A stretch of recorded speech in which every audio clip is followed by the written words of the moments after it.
പ്രിയപ്പെട്ട മാധ്യമ സുഹൃത്തുക്കളെ, എൻ്റെ പേര് അംജദ് കണിയാപുരം, യങ് ഡെമോക്രാറ്റ്സിൻ്റെ സംസ്ഥാന ജോയിൻറ്റ് കൺവീനറാണ്.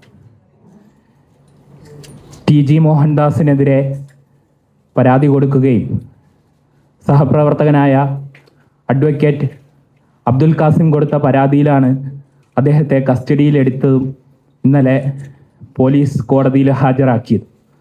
അതിനെക്കുറിച്ച് കൂടുതൽ വിശദീകരിക്കാൻ പരാതിക്കാരനായ അബ്ദുൽ കാസിമിനെ ക്ഷണിച്ചുകൊള്ളുന്നു.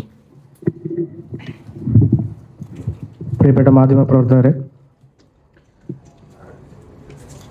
ഡൽഹി ജന്തർ മന്ദറിൽ സമരം നടത്തിയ വിദ്യാർത്ഥികൾക്കെതിരെ കലാപാഹനം നടത്തുകയും സമരത്തിൽ പങ്കെടുത്ത പെൺകുട്ടികൾ ബലാത്സംഗത്തെ ഇഷ്ടപ്പെടുന്നവരാണെന്നും, ബലാത്സംഗം നല്ല കൂട്ടബലാത്സംഗത്തെ ഇഷ്ടപ്പെടുന്നവരാണെന്നും അവരെ ബലാത്സംഗം ചെയ്തു കഴിഞ്ഞാൽ പരാതി ഉണ്ടാകില്ല എന്നും മറ്റുമുള്ള TG മോഹൻദാസിൻ്റെ പ്രസ്താവനയ്ക്കെതിരെ പരാതി നൽകുകയും അതിൻ്റെ അടിസ്ഥാനത്തിൽ Thiruvananthapuram cyber city police crime 95/2026 FIR register ചെയ്തിട്ടുള്ളതാണ്.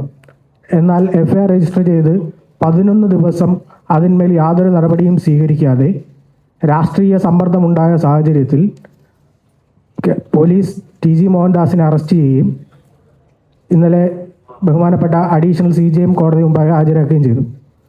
എന്നാൽ TG മോഹൻദാസിന് ബഹുമാനപ്പെട്ട കോടതി ജാമ്യം കൊടുക്കാനുണ്ടായ സാഹചര്യം BNSSലെ 35 Clause 3 വകുപ്പ് പ്രകാരമുള്ള നോട്ടീസ് നൽകാത്തതിനെ തുടർന്നാണ്. 35 Clause 3 നോട്ടീസ് നൽകേണ്ട സാഹചര്യങ്ങൾ എന്താണെന്നും അതെപ്പോഴാണ് കൊടുക്കേണ്ടതെന്നും അറിയാത്തവരൊന്നുമല്ല കേരള പോലീസ്.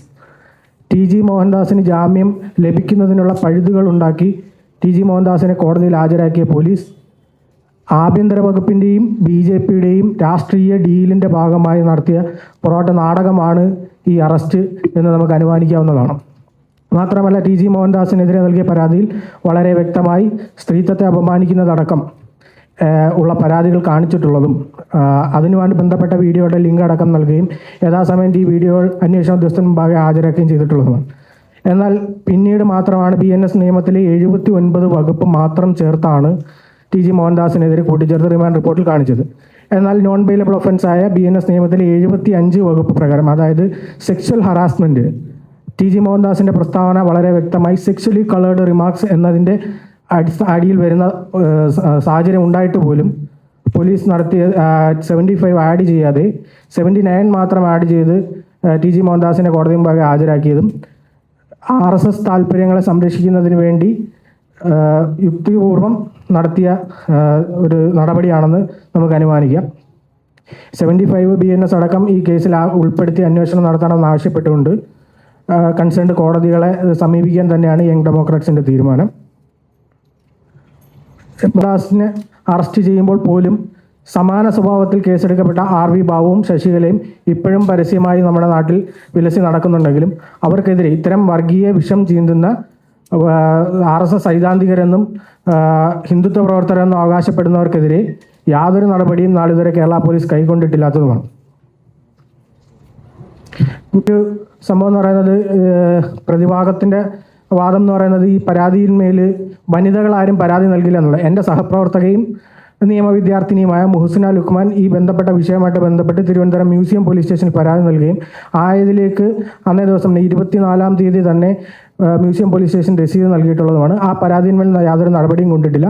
ഈ Thiruvananthapuram cyber city police station crime 95/2026 Muhasina Luqman ഉൾപ്പെടെ ഉള്ളവർ സാക്ഷിയാക്കപ്പെടുമെന്നും അവരെ സാക്ഷിമൊഴി രേഖപ്പെടുത്തുന്നതിന് പോലീസ് ബന്ധപ്പെട്ടിരുന്നതുമാണ്.